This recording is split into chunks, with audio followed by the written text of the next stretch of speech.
자, 오늘은 예수님의 식탁 이야기 시리즈 5번째 시간입니다. 어느덧 우리가 함께 이 주제를 가지고 5주째가 됐어요. 다음 주면 이제 끝납니다.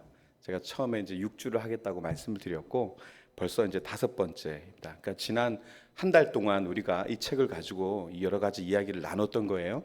여러분들이 얼마나 기억하실지는 지금 잘 모르겠지만 우리는 가장 먼저 어떤 얘기를 나눴냐면 밥 먹었니? 이 질문으로 시작했습니다. 밥 먹었니? 아주 따뜻한 질문. 우리의 일상에 찾아오시는 예수님의 위로와 초대를 우리가 이 밥 먹었니라는 말을 통해서 좀 생각해 보는 시간이 있었습니다. 율법주의가 만연한 시대, 서로가 율법이란 잣대를 가지고 감시 카메라가 돼서 음식법은 잘 지켰어? 정결법은 잘 지켰어?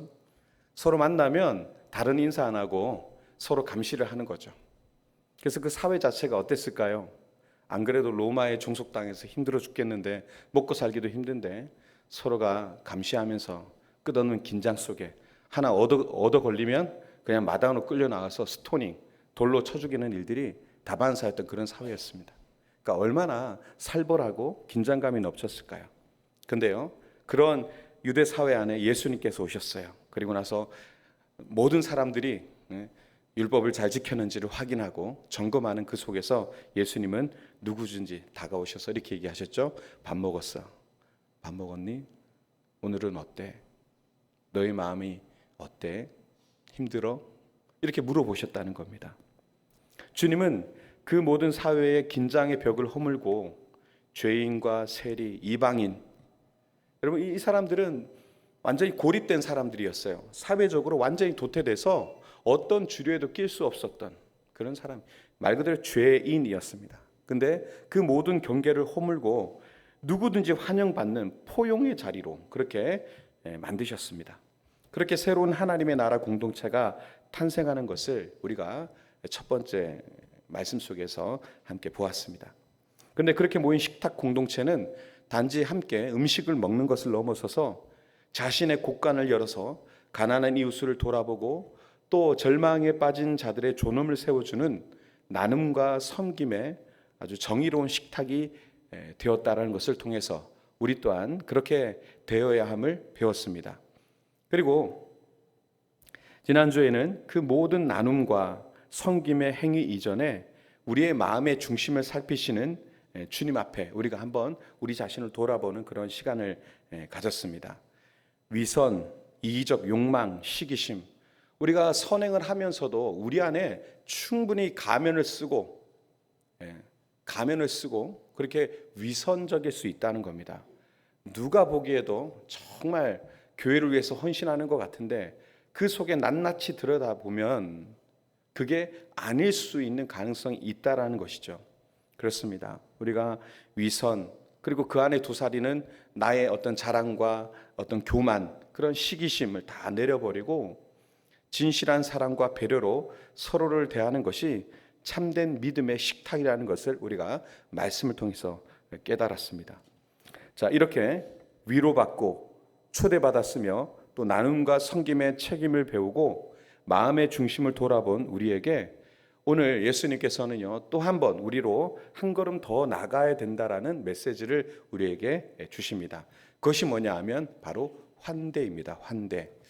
앞서 사실은요 첫 번째 나누었던 그 말씀 속에 환대의 의미를 잠깐은 제가 언급을 했습니다. 근데 오늘은 본격적으로 이 환대에 대한 얘기를 오늘 함께 나눠볼까 합니다.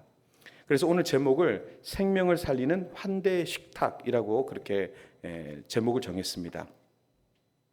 여러분 우리가 환대하면 보통 어떤 생각을 하죠? 손님이 오면 잘 대접하는 거죠. 잠자리도 챙겨주고 먹을 것도 신경 써주고 그렇게 잘 대접하는 것을 환대라고 하죠. 그러나 여기서 얘기하는 환대는 그것을 훨씬 뛰어넘어서 우리가 받은 그 위로와 사랑을 구체적으로 실천하고 또 우리의 나눔과 섬김을 통해서 생명을 살리기까지 하는 그런 거룩한 행위, 그것이 바로 환대다 이렇게 정의할 수 있겠습니다. 우리가 여태까지 생각해왔던 환대의 의미를 훨씬 뛰어넘죠. 그죠?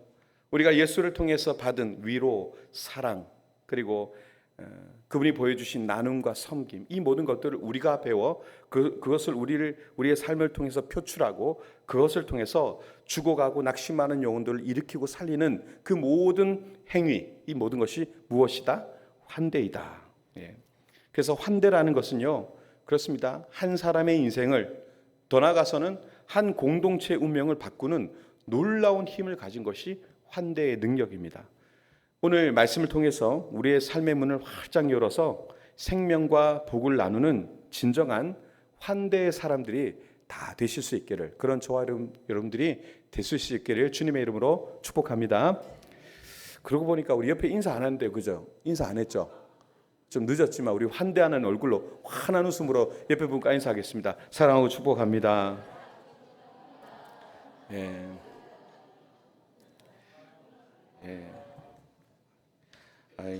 여러분들은 못 보셨겠지만 우리 윤정은 집사님이 이렇게 이제 이게 배가 점점 불러와서, 그런데도 와서 얼마나 기도를 은혜스럽게 했습니까?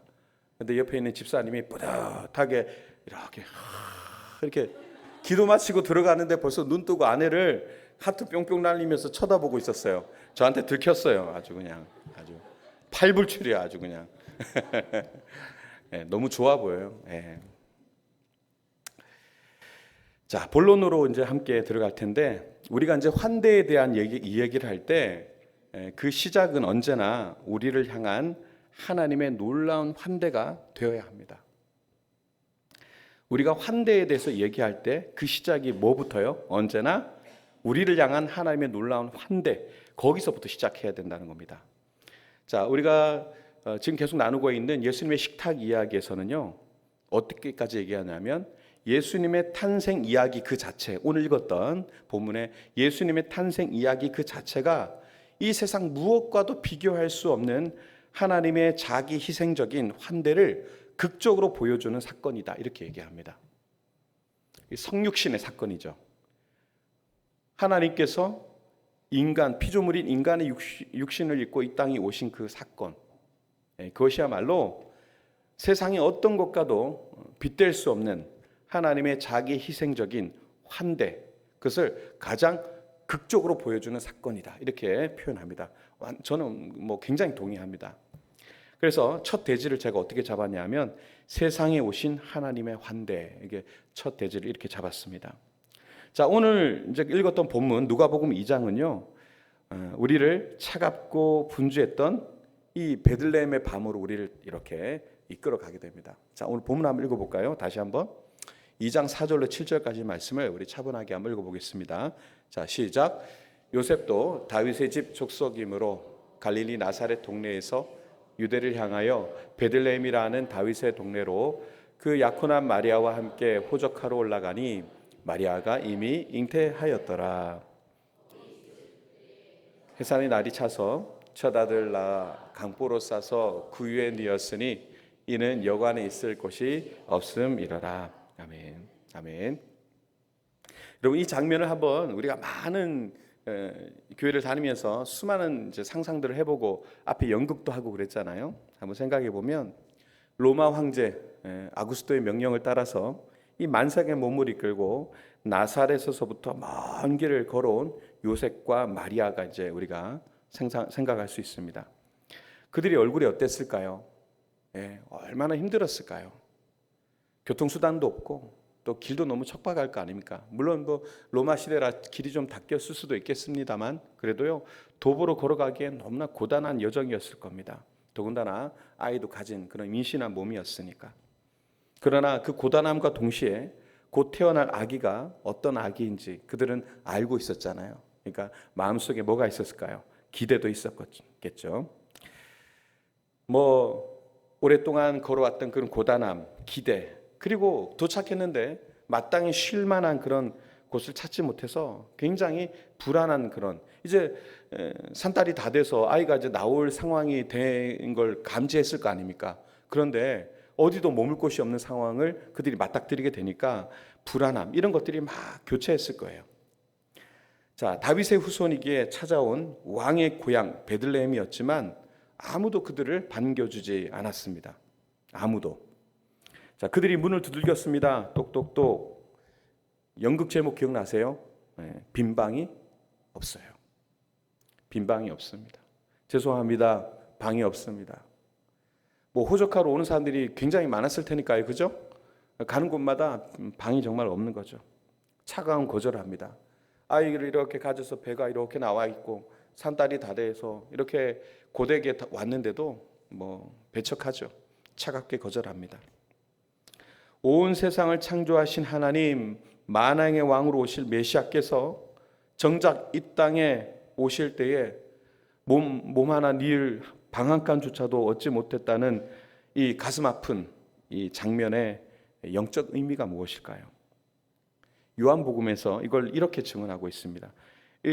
요한복음 1장 10절 11절을 보면 이렇게 돼 있어요. 그는, 자막이 있을까요? 제가 그냥 읽어드릴게요. 그러면 자막 틀지 마시고요. 조금 의역을 했습니다. 그는 세상에 계셨고 세상은 그로 말미암아 생겨났는데도 세상은 그를 알아보지 못하였다. 그가 자기 땅에 오셨으나 그의 백성은 그를 맞아들이지 않았다. 이것은요, 단순히 여관방이 없었다는 물리적 사실을 넘어서서 온 인류가 자신의 창조주요 구원자를 향한 이 마음의 문을 완전히 굳게 닫아버렸다라고 하는 그런 영적 현실을 보여주는 것입니다. 세상은요, 가장 귀한 손님, 그 귀한 손님을 환대하지 않았더라. 이것이 그들의 영적 상태였더라. 그들 안에 너무나 많은 것들이 들어가 있어서 하나님을 받아들일 공간이 없었던 거죠.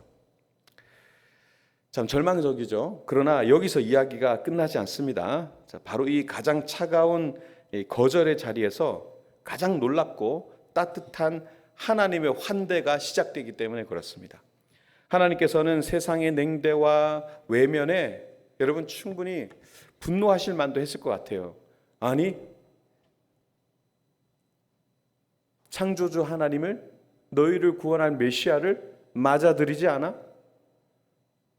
화나고 분노하실 수도 있지만 그러나 하나님은 돌아서지 않으셨습니다. 오히려 세상이 내어준 정말 가장 낮고 초라한 공간, 어디로 가셨죠?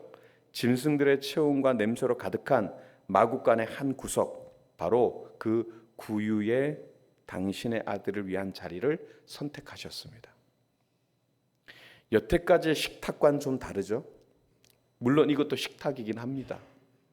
짐승들의 식탁이죠.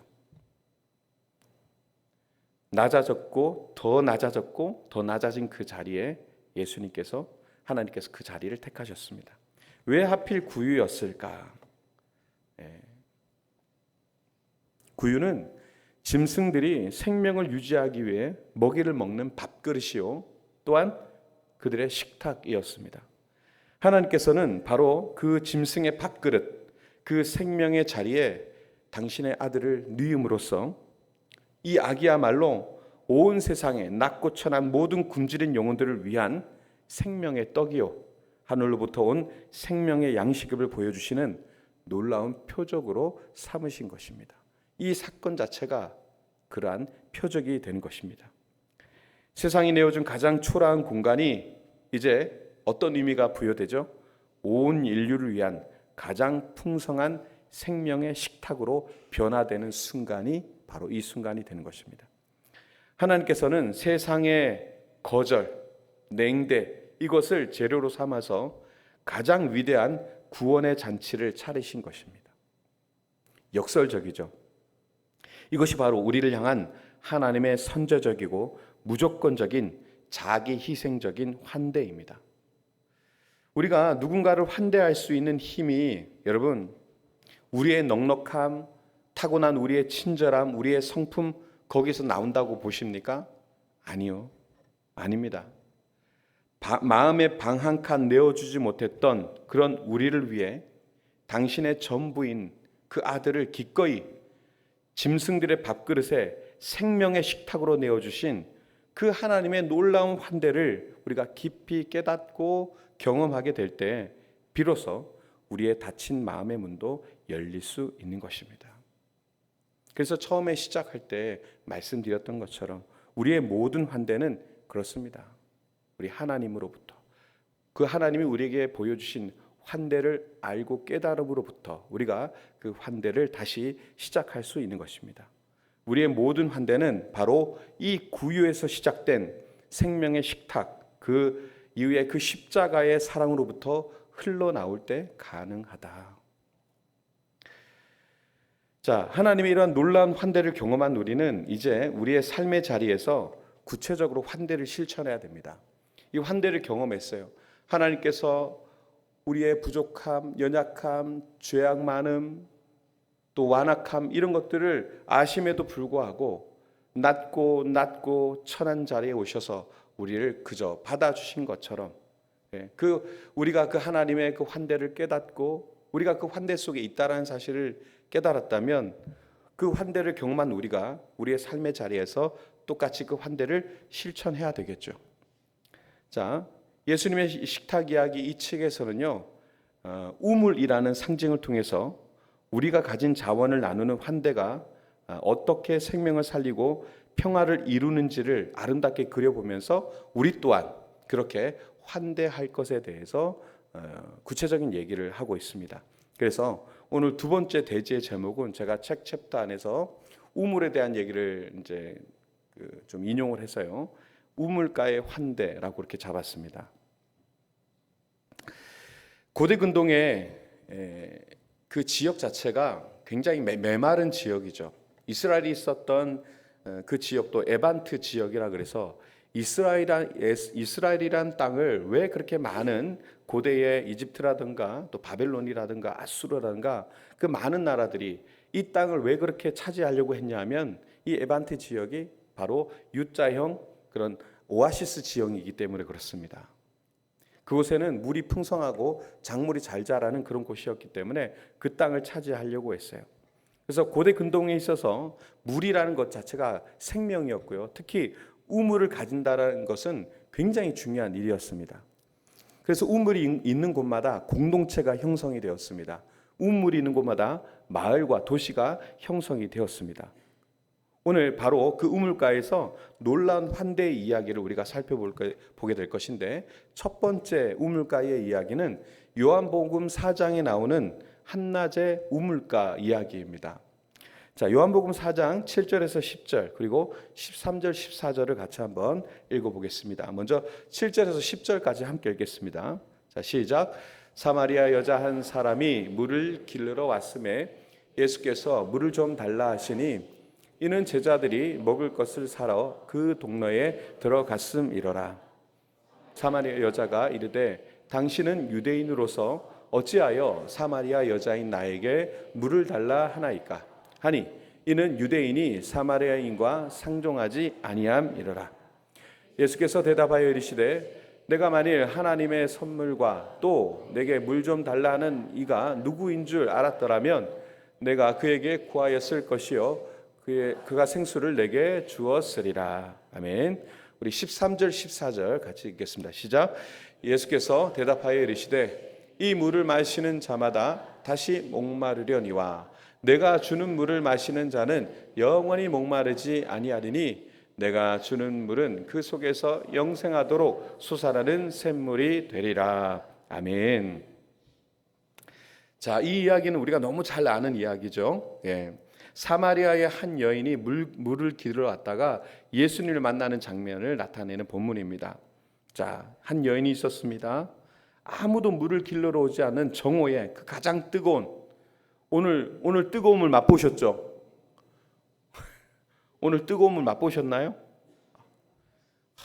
못 살겠어요. 너무 뜨거워서.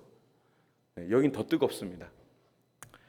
그래서 아무도 나오지 않고 낮잠을 자는 시간입니다. 그런데 그때 한 여인이 사람들의 시선을 피해서 홀로 물동이를 이고 이렇게 물을 뜨러 나옵니다. 우린 이 여인을 사마리아 여인이라고 이렇게 부르죠. 자, 그녀의 마음은 어떤 마음이었습니까? 그녀가 결혼을 여러 번 실패했습니다. 성경에 의하면 6번의 실패, 그리고 현재의 부끄러운 그런 관계, 또 남자와 또 같이 있죠. 인해서 이미 사실은 그녀의 상황도 아주 밑바닥까지 말라버린 우물가도 같은 그런 인생이 바로 그 여인이었습니다. 자, 그녀에게 물을 깃는 행위는 어떤 것이었을까요? 예. 육체의 갈등을 해결하는 그런 물을 마시는 행위인과 동시에 자신의 수치스러운 삶을 확인하는 고통스러운 반복이었을 겁니다. 물을 마시긴 하지만 아무도 없는 시간에 나와야만 하는 자신의 처지를 계속해서 확인해야 하는 그런 아주 고통스러운 그런 일이었고, 그 반복 속에 그는 더욱더 힘들어졌을 겁니다.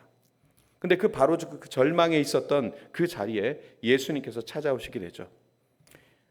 본문에 의거하면 유대인 남성으로서 당시 유대인들이 정말 개처럼 여기며 상종도 하지 않았던 사마리아, 그리고 한 여인에게 예수님께서 먼저 말을 건네시죠.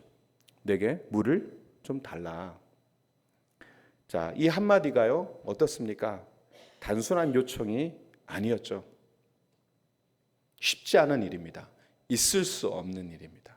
유대인이 사마리아로 들어갔다는 것 자체도요, 굉장히 있을 수 없는 일인데, 그런데 그에게 말을 걸었다? 상종도 하지 않는데 개 취급했단 말이죠. 그런데 말을 걸었단 말이죠. 민족과 성별, 과거의 죄, 그들이 아수르의 점령을 당하면서 북이스라엘이, 사마리아가 북이스라엘의 수도였잖아요. 그들이 먼저 북이스라엘이 아수르의 멸망을 당하면서 아수르의 정책으로 인해서 그들이 다 끌려가 이방인들과 강제로 혼인을 하게 되고 피가 섞여버리게 됩니다. 그래서 혼혈일이 나타나게 되고, 그래서 그 혼혈된 사람들을 우리가 부를 때 사마리아인이라고 부르는 것을 우리는 알고 있습니다.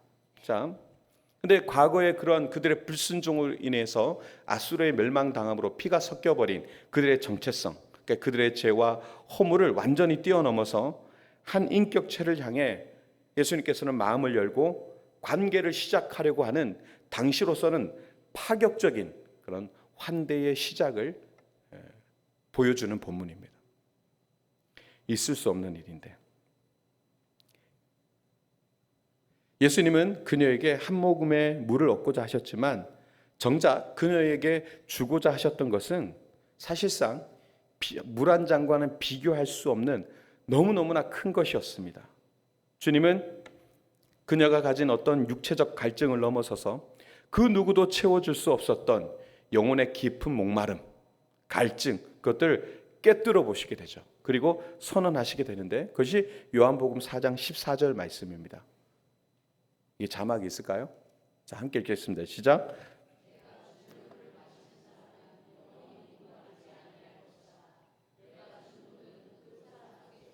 영생에 이르게 하는 샘물이 될 것이다.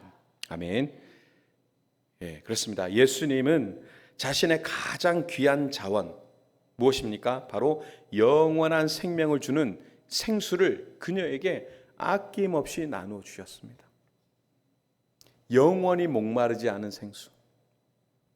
이 우물가의 만남은 물 한 잔을 나누는 작은 테이블의 식탁, 거기서 시작해서 한 영혼을 완전히 송두리째 바꾸는 사건으로 번졌고요. 이후에는 그녀가 마을로 뛰어들어가게 되죠. 나아가 한 마을을 통째로 바꾸게 되는, 구원의 길로 인도하게 되는 생명의 식탁이 되었습니다. 물 한 잔의 작은 식탁에 시작해요. 영혼을 바꾸는, 한 인생을 바꾸는 식탁으로, 그리고 모든 마을을 전체를 바꾸는 구원의 식탁, 생명의 식탁으로 바뀌어져 가게 되는 것입니다. 자, 이것이 첫 번째 우물이었고요. 두 번째 우물은 창세기 26장에 나오는 이삭의 우물 이야기입니다. 자, 이삭의 이야기는 조금 더 다른 차원의 이야기, 또 다른 차원의 환대를 우리에게 보여주는데요. 창세기 26장 19절로 22절 말씀을 또 같이 한번 읽어보겠습니다. 22절까지입니다. 시작. 이삭의 종들이 골짜기를 파서 샘 근원을 얻었더니 그날 목자들이 이삭의 목자와 다투어 이르되 이 물은 우리의 것이라 하며 이삭이 그 다툼으로 말미암아 그 우물 이름을 에색이라 하였으며 또 다른 우물을 팠더니 그들이 또 다툼으로 그 이름을 신나라 하였으며 이삭이 거기서 옮겨 다른 우물을 팠더니 그들이 다투지 아니하였으므로 그 이름을 르호봇이라 하여 이르되 이제는 여호와께서 우리를 위하여 넓게 하셨으니 이 땅에서 우리가 번성하리로다 하였더라. 아멘. 보시다시피 이삭은 가는 곳마다 우물을 팠습니다. 자, 우물 파는 기술이 대단했던 것 같아요. 파면 나와요. 예, 파면 나와. 뭔가 하나님께서 그에게 특별한 장비를 주셨을까요? 띠디띠디 하면서 찾아내는, 희한하게 팔 때마다 우물이 나오는 그런 은혜가 있었습니다. 그런데요, 이 블레셋 목자들이 계속 시비를 걸면서 그 우물을 빼앗아 가는 겁니다. 여러분, 우물 하나 파는 것도 쉽지 않은데 그 우물을 빼앗아 간다는 것이 얼마나 억울했을까요? 우물은 생존과 직결된 아주 중요한 자산입니다. 목숨을 걸고 정말 싸워서 쟁취해야 될 만큼 귀중한 것이었단 말이죠. 이삭은요, 충분히 싸우고 자신의 권리를 주장할 충분한 명분과 이유가 있었습니다. 그러나 이삭은 다투지 않고 기꺼이 그 우물을 그들에게 내주고 다른 곳으로 옮겨가게 됩니다. 자, 그 우물의 이름들이 나왔죠. 에색, 신나. 에색이란 말은요, 다툼이란 뜻입니다. 그리고 신나라는 말은 대적함, 이런 뜻입니다. 그러니까 이게 왜 이런 이름을 붙였을까요? 그러니까 사실은 넘겨주었다 이렇게 얘기하지만 이게 넘겨준 게 쉽지 않았다는 거예요. 나름의 그 안에서의 다툼이 있었고 그들과의 대적하는 과정을 통해서 굉장히 어려웠지만, 쉽지 않았지만 그들에게 주었다, 이런 이제 의미를 가지고 있습니다. 어떻게 보면 되게 어리석죠. 야, 그걸 빼앗기냐? 바보같이? 네 건데? 이렇게 얘기를 들을 수 있는 아주 어리석은 패배처럼 보일 확률이 높습니다. 그러나요, 이 책에서 참 이렇게 교수님이 이렇게 해석을 하더라고요. 이삭의 방법은 다른 이들의 삶을 끊지 않으면서 자신의 삶을 이어가는 것이었다, 이렇게 해석합니다. 그러니까 이 세상의 원리와 좀 다른 것 같아요. 내가 이기려면 누군가를 밟아서야 되는 게 세상의 원리잖아요. 근데 그렇지 않았어요. 결론적으로는 그렇습니다.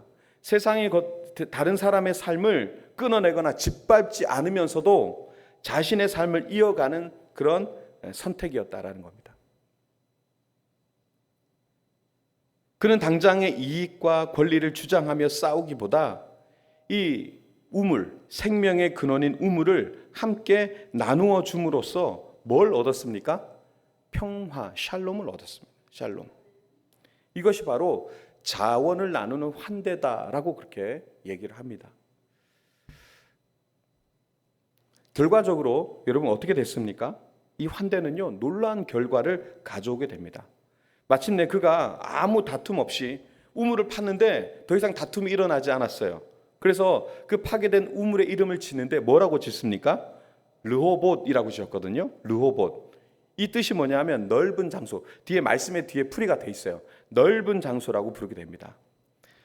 이거 무슨 얘기입니까? 하나님께서 자신의 삶의 자리를 확장시켜 주셨다, 넓혀 주셨다라는 것을 고백하는 이름인 거예요. 그의 양보, 나눔의 환대는 결국 어떻게 된 것입니까? 자신과 이웃 모두가 함께 살고 함께 번성할 수 있는 넓은 공간을 만들어냈고요. 심지어 과거의 적이었던, 여기 본문에 보시면 아비멜렉이 먼저 찾아와서 평화 조약을 맺는 결실로 이어지게 됩니다. 정말 확장하게 된 거예요. 자, 지금 제가 두 가지 우물에 대한 얘기를 했습니다. 이 두 우물가의 이야기는 우리에게 분명한 메시지를 줍니다. 예수님처럼 우리의 가장 귀한 것, 복음의 생수를 나누는 환대를 통해 한 영혼을 살릴 수 있습니다. 또한 이삭처럼 때로는 나의 권리를 양보하고 나의 자원을 나누는 환대를 통해서 갈등으로 가득한 이 땅에서 하나님의 평화와 르호봇, 넓은 지경, 넓은 공간의 축복을 가져올 수 있다라는 이 두 가지의 메시지를 두 우물의 이야기를 통해서 우리가 얻을 수 있습니다.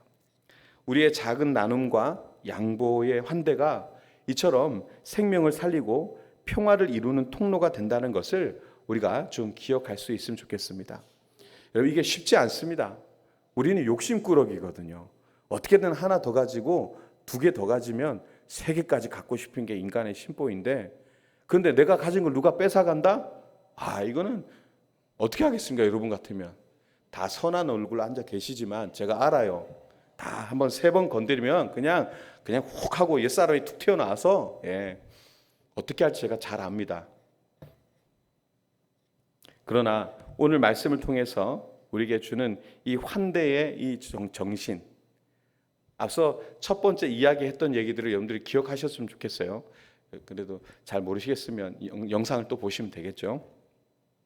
아무튼 작은 나눔과 또 이 양보, 나눔과 양보를 통해서 이 환대를 통해서 생명을 살리고 평화, 샬롬, 그리고 넓은 지경을 이루게 되는 축복이 저와 여러분들에게 있길 바랍니다. 자, 마지막 이제 3번째 얘기를 할 텐데요. 3번째 대지는 생사를 가르는 식탁입니다. 생사를 가르는 식탁. 우리 이 대지만 한번 3개를 다 같이 읽어볼까요? 첫 번째 대지 뭐죠? 세상에 오신 하나님의 환대. 그러면서 예수께서 이 땅에 성육신 하셨던, 그리고 방이 하나도 없었던 그 이야기를 나눴고요. 우물가의 환대, 2가지 우물에 대한 얘기를 했습니다. 자, 3번째는 생사를 가르는 식탁 얘기입니다. 자, 환대는요, 때로 우리에게 선택을 요구합니다. 그게 뭐냐? 그 선택은 단순히 친절을 베풀 것인가의 어떤 그런 문제를 넘어서 때로는 생명과 죽음을 가르는 결정적인 순간이 되기도 합니다. 그래서 생사를 가르는 식탁이라고 명칭을 정했어요. 자, 사무엘상 25장에 나오는 나발과 아비가일의 이야기를 지금 이제 읽을 텐데요. 이 이야기는 닫힌 식탁이 어떻게 파멸을 부르고 열린 식탁이 어떻게 생명을 살린가를 극명하게 보여주는데요. 우리 사무엘상 25장 우리 4절로 35절까지 제가 좀 요약해서 가지고 온 내용입니다. 우리 한번 같이 한번 읽어보겠습니다. 시작. 다윗은 소식을 광야에서 들었다. 우리가 당신의 아들들에게 좋은 날에 찾아왔으니 이 종들과 당신의 아들 다윗에게 손에 잡히는 대로 무엇이든지 주시면 좋겠습니다. 나발이 다윗의 종들에게 대답하였다. 다윗이 누구며 이세 아들이 누구냐? 요즘은 종들이 모두 저마다 주인에게서 뛰쳐나가는 세상이 되었다.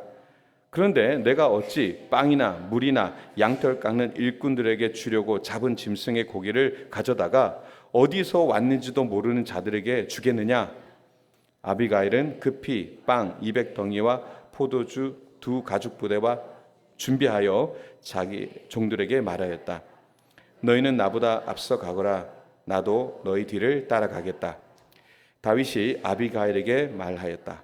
오늘 그대를 보내셔서 나를 이렇게 만나게 하신 이스라엘의 주 하나님을 찬양하시오. 나를 막아서 오늘 내가 피를 흘리지 않게 하고 직접 원수를 갚지 않게 한 그대의 지혜를 칭찬하오. 또 그대에게도 복이 있기를 바라오. 다윗은 아비가일이 그에게 가져온 것을 받고 그에게 말하였다. 평안히 집으로 돌아가시오. 내가 그대의 말을 듣고 그대의 청을 받아들였소. 아멘. 자, 이 내용을 여러분들이 성경에서 다시 한번 보시면 좋을 것 같습니다. 자, 이 이야기의 배경은요, 양털 깎는 날. 그러니까 이 당시 양털을 깎는 날은 그러니까 추석 같은 거예요. 추석 같은 거예요.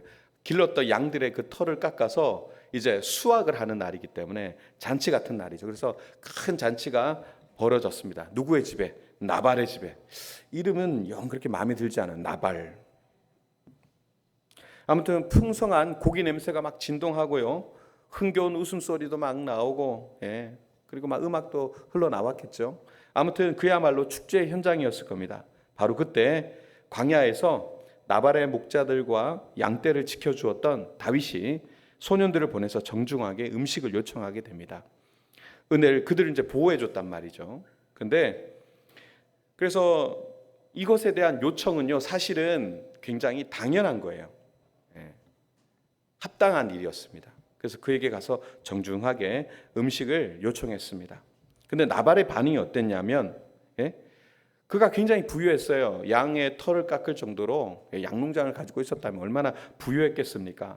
그런데 그렇게 부유했던 나발은요, 그 식탁은 부유하고 집은 잔치인데 마음은 굉장히 옹색하고 옹졸한, 마음은 심히 가난한 사람이었던 것 같습니다.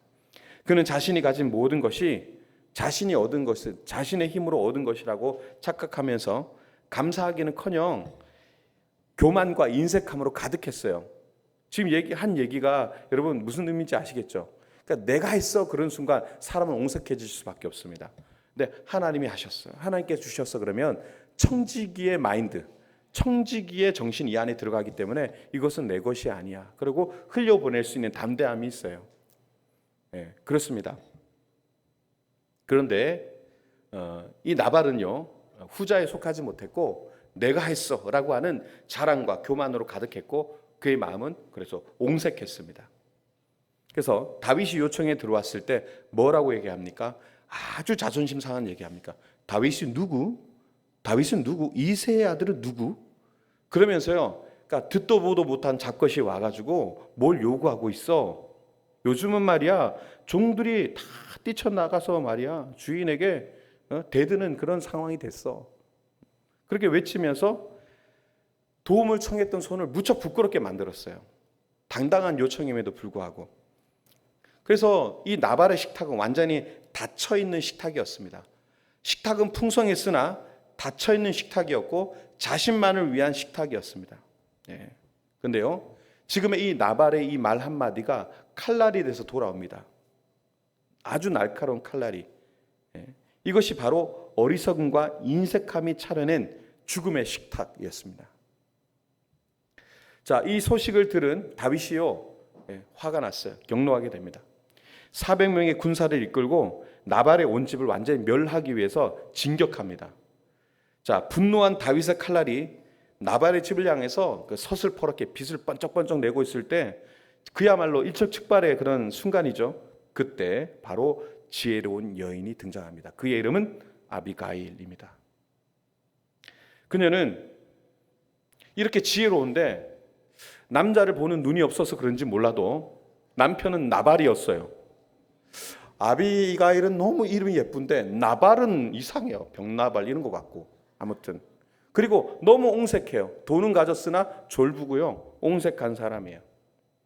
뭐 그 당시에 결혼 제도 때문에 어떻게든 했겠죠. 근데 이 지혜로운 여인 아비가일이 등장합니다. 그녀는 남편의 어리석음과 또 그로 인해서 그의 어리석음으로 인해서 다가올 끔찍한 비극을 직감했던 것 같아요. 여자의 이 직감은 무섭습니다. 다 느끼시죠? 저도 그래요. 저희 집에도 있거든요. 즉시 그 직감을 딱 알고 행동에 나섭니다. 그리고 그녀가 어떻게 하죠? 급히 빵과 포도주 그리고 고기를 준비하게 됩니다. 이건 단순한 음식이 아니었습니다. 그것은 그녀가 준비한 이 식탁을 한번 보십시오. 어떤 식탁입니까? 예. 그 식탁은요, 분노의 불길을 끄는 생명의 물과 같은 식탁이었어요. 예. 익스팅기셔입니다. 불을 끄는 소화기 같은 그런 식탁이었습니다. 그리고 나발의 어떤 그런 잘못된 행위로 인한 단절되어 버렸던 그 모든 단절을 다시 이어주는 화해의 다리와 같은 식탁이었습니다. 그리고 이제 곧 400명의 군사를 풀어서 완전히 도륙을 해버릴 만한 죽음, 심판, 그 죽음을 막는 평화의 예물과 같은 식탁이었습니다. 그녀는 자신의 것을 아낌없이 내어주는 말 그대로 요즘에 딜리버리 하는 식탁이었어요. 배달의 민족처럼 막 얼른 준비해서 갖다 바치는 움직이는 식탁, 찾아가는 식탁. 그리고 다윗에게 직접 바로 보냅니다. 라이더를 통해서 바로 보내게 됩니다. 그리고 말을 하는 걸 보면 읽어보시면 어떻습니까? 겸손합니다. 아까 나발은 어떻습니까? 나발 했어요. 그런데 이 아비가일은 말 한마디에도 겸손과 지혜, 논리가 있습니다. 그래서 다윗의 마음을 돌이키게 됩니다. 그녀의 이 지혜로운 뭐라고 할 수 있죠? 앞에서 얘기했던 겸손한 말, 지혜로운 논리, 이것은요 그녀의 환대의 특징이었습니다. 그 지혜로운 환대는 단지 지금 자기 집안의 목숨만 구한 게 아니었어요. 다윗으로 하여금 억울한 분노로 이 피를 흘리는 죄를 짓지 않도록 막아주기까지도 하는 거예요. 지금 사실 다윗은 마땅한 것을 요구했지만 자존심이 상해서 지금 도륙을 하려고 했잖아요. 근데 그게 시행되었다면 다윗도 범죄하는 거예요. 근데 아비가일이 그 가운데서 이 환대를 통해서 집안의 목숨을 구할 뿐만 아니라 피를 흘리는 죄를 짓지 않도록 막아주기까지 하는 그런 역할을 감당해낸 것입니다. 그래서 그녀의 환대는 모두를 살리는 생명의 식탁이 된 것입니다. 이에 대해서 다윗이 무척 감동하게 되고요. 이런 고백을 하게 됩니다. 사무엘상 25장 32절, 33절 한번 같이 한번 읽어보겠습니다. 이걸 자 시작. 오늘 그대를 보내셔서 나를 이렇게 만나게 하신 이스라엘의 주 하나님을 찬양하시오. 나를 막아서 오늘 내가 피를 흘리지 않게 하고 직접 원수를 갚지 않게 한 그대의 지혜를 칭찬하오. 아멘. 직접 다윗이 이렇게 고백을 합니다. 다윗은 아비가일의 환대를 받았죠. 그런데요, 그 뒤에서 일하시는 하나님의 손길을 지금 보았고 고백하고 있는 겁니다. 오늘 우리 앞에는 나발의 식탁과 아비가일의 식탁, 이 두 개의 식탁이 놓여 있습니다. 자, 여러분들은 어떤 식탁을 차리는 사람이 되시겠습니까? 나의 것을 지키기 위해 문을 닫고 스스로를 고립시키는 죽음의 식탁입니까? 아니면 지혜와 아비가일처럼 지혜와 분별력을 가지고 기꺼이 나의 것을 나누어 갈등을 해결하고 생명을 살리는 생명의 식탁이십니까? 우리의 환대는 이처럼 생사를 가르는 중요한 영적 선택이라는 것을 우리가 기억해야 됩니다. 아낌없이 내어줌으로 생명을 살리는 아비가일의 지혜를 구할 수 있는 그런 저와 여러분들의 시기를 축복합니다. 말씀을 정리하겠습니다. 오늘 우리는 환대에 대한 세 가지 이야기를 했습니다. 자, 기억나시죠? 자, 첫 번째, 이렇게 물으면 또 이제 곤란하실까 봐 묻지 않겠습니다. 우리 세 가지 얘기를 나눴는데 이 이야기를 통해서 하나님의 마음이 어디를 향하는지를 우리는 충분히 깨달을 수 있습니다. 세상이 자리가 없습니다. 그렇게 닫아버린 문 앞에서 하나님은 가장 낮은 말구유, 그 생명의 그 말구유를, 그 가장 천한 자리를 생명의 식탁으로 삼으신 하나님의 역설적인 사랑을 우리가 보았습니다. 상처 입은 영혼을 향해 먼저 다가가 우물가에 생수를 건네시는 예수님의 자비를 또한 우리가 보았습니다. 그리고 자신의 것을 기꺼이 내주어서 다툼을 그치게 하고 평화의 르호봇을 일구어낸 이삭의 믿음을 또 보았습니다. 그리고 우리는 또 봤습니다. 닫힌 식탁이 어떻게 죽음을 부르고 지혜롭게 열린 식탁이 어떻게 생명을 구하는지를 통해서 나발과 아비가일을 통해서 우리가 분명히 또 깨달았습니다. 우리에게 이제 마지막으로 스스로 한번 물어보는 거죠. 나는 어떤 식탁을 차릴 것인가?